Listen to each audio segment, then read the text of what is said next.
Hello, and thanks so much for tuning in.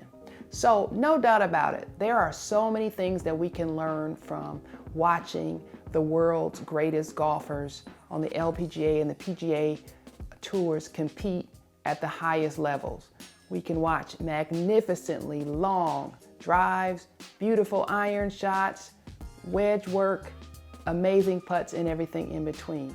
Now, one of the things that we can't necessarily watch, but if we pay a little bit more attention, we can really begin to observe and then, of course, learn from these things, is what the greatest of the great players do from a mental and psychological level. So in today's video, we're going to focus in on specifically one moment in time that happened just a few weeks ago, and we're going to dig into it.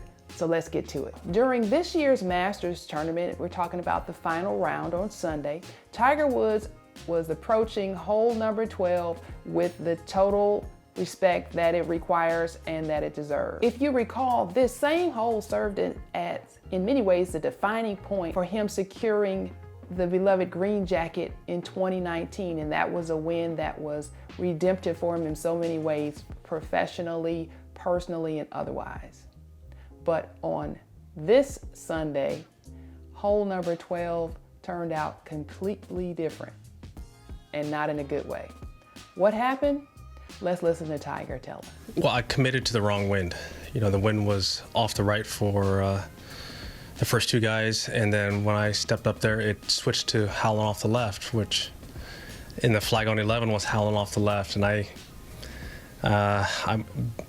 didn't commit to the wind, and I also got ahead of it and pushed it too, because I thought the wind would come more off the right, and it was off the left, and that just started the problems from there. And then from there, I hit a lot more shots and had a lot more experiences there in Rays Creek. And then, as you said, you know, this is unlike any other sport in which you're so alone out there, and you have to figure out and you have to fight. No one's going to pull you out, you know, off the bump, and you just have to figure it out. And I did coming in. So Tiger provides us with quite a lengthy response there. But here's what's most important. He owned it. He didn't blame others. He didn't blame Joe LaCava, his longtime caddy. He didn't blame the meteorologist. He didn't blame others. He didn't feign illness when things started going left for him on the golf course. He accepted the fact that he had made a judgment in error that severely cost him. The takeaway here is that as golfers, we're going to make mistakes. We're going to have bad days. We're going to have bad rounds. We're going to have blow-up holes that completely disintegrate our card. But we have to avoid developing the habit of blaming it on everything and other people. It can be really easy to blame it on noisy people, fairways that aren't cut to your liking, and such. We have to develop the habit of avoiding the blame game when things don't go our way. And in this instance, Tiger provides us with a perfect example of that. Another thing that Tiger helped us remember, if you recall at the end of that clip, Tiger reminds us that golf is unlike any other sport in that we're out there alone and we just have to figure it out. Now, in my opinion, that's one of the beautiful things about the sport, but it can be challenging at times, no doubt. Now, after that blow-up hole, a score of 10 on a par 3 for one of the world's greatest golfers ever, look, he knew the deal. Tiger knew that in all likelihood, there was basically no chance that he was going to make it back to the top of the leaderboard for this year's Masters. And I'm sure that didn't make him feel good. However, he demonstrated one of the characteristics that has made him one of the world's preeminent athletes, let alone golfers, for the past 2 decades now. He decided to put that horrific hole behind him and commit, or however you want to view it, maybe recommit to playing to the best of his ability for the remaining holes.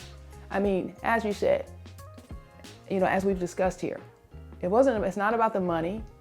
He wasn't going to make it to the top of the leaderboard. He certainly wasn't going to win being so many strokes behind, but he did not let that deter him. He doubled down, and his scoring on the remaining holes was astonishing and exemplary, obviously. And as we can see from the clip, he was very pleased with himself for digging in and doing that. All of us have the opportunity to approach golf as an opportunity to figure it out. We're out there alone, but we can work through it. We're going to have difficulties. Whether it's you playing in your league or a tournament, or maybe even out there by yourself, embracing the fact that golf allows you to recover and figure it out will serve you well, and it's one of the great attributes of our sport. So finally, there's another important point that can be gained here. Tiger's reaction to his performance and ultimately his recovery from the events on hole number 12 provide us with a firm reminder of this point. Golf owes us nothing. Nothing. Nothing.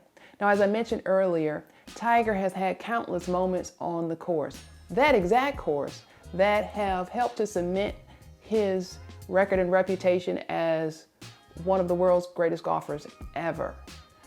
He's hit shots from that exact same spot dozens and dozens of times in competition, let alone practice, that have obviously helped him to do exceedingly well. But on that day, on that moment, none of that mattered. He at a 10 on a par 3, right? Which shows that it can happen to anyone. Maybe it was the wind. Maybe the grass was just a little bit different. Whatever the case may be, it happened, and that's that. Now, there are so many times where it's super tempting to blame it on a bunch of other variables and that type of thing. But what we must remember about golf is that those variables and variations are the constant. And essentially, that's what makes golf golf. It could be anything: the wind, the rain, the sun, the noisy foursome behind you, you feeling pressure to make your next shot. It's going to be a little bit different every time, even if it's the exact same course. But we have to learn to move past that, work through that, and succeed. So as you continue to think about how you can work to improve your game from a technical standpoint, maybe upgrading your equipment at some point, I invite you to not overlook the fact that mental fortitude is one of the most important clubs in your bag. So let's begin to talk about that a little bit more. So I look forward to seeing you in future videos, and I hope you enjoyed this one. Take care. See you soon.